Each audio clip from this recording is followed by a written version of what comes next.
नमस्कार। श्री वैद्यनाथ पंचांग के संक में आपका हार्दिक स्वागत है। हम लोग कल से ही 2 दिनों से चर्चा कर रहे हैं जो अगस्त ऋषि का उदय हो रहा है।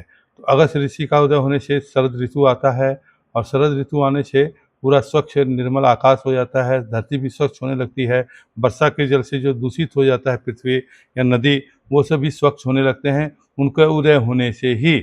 और उनका उदय के विषय में जैसे हम लोग पहले दिन ही चर्चा किए थे, जो एक उदय है जो उनका भाद्र के शेष 3 दिनों में, जैसे देवघर बैद्यनाथ धाम में किया जाता है, जो त्रयोदशी से लेकर अमावस्या तक पूर्णिमा तक उनका उदय माना गया है। 3 दिनों तक उनको अर्घ दिया जाता है, इसी को ऋषि तर्पण कहते हैं।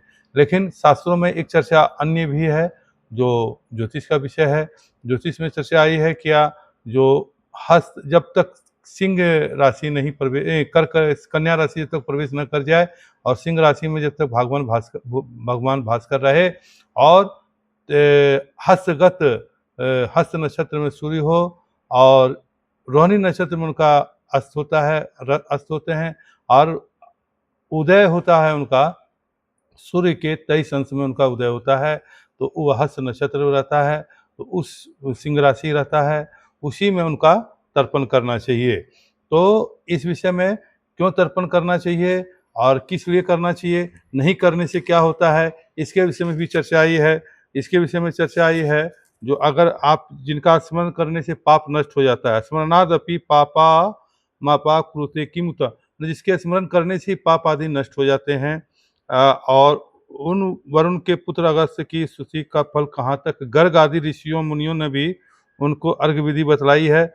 और उनको अर्घ विधि में बतलाया गया है जिन जिन सामग्रियों का शारदीय सुगंधित पुष्प, मतलब जिसको काश पुष्प बोलते हैं, एक बार फल से और समुद्र से उत्पन्न शंख से, तो इस तरह से जो है, और सुवर्ण वस्त्र रत्न आदि से भी उनका अर्घ दिया जाता है। इसलिए 3 दिन का अर्घ देने का विधान बतलाया गया है। पहले दिन जो है सो काश पुष्प प्रतिकाश, तो काश पुष्प से सुगंधित पुष्प से जो शरदकालीन हो, और उसके बाद शंख पुष्पम जो समुद्र से उत्पन्न है, शंख उससे अर्घ दिया जाता है, फल से दिया जाता है, रत्नानी से रत्नानी विभिन्न रत्नों से दिया जाता है, और एक कुंभ योनि समुत्पन्ने, माना कुंभ मतलब घड़ा से दिया जाता है। इस तरह 3 दिन से 3 तरह का अर्घ दिया जाता है, लेकिन प्रणाम मंत्र एक ही है। इस तरह से हम लोग देखते हैं जो ऋषि तर्पण बहुत ही महत्वपूर्ण है। इसको न करने से पाप लगता है या पाप नष्ट हो जाते हैं इनको करने से, इसलिए इसको प्रयत्न पूर्वक करना चाहिए। श्री वैद्यनाथ पंचांग के संक में इतना ही। जय बाबा वैद्यनाथ।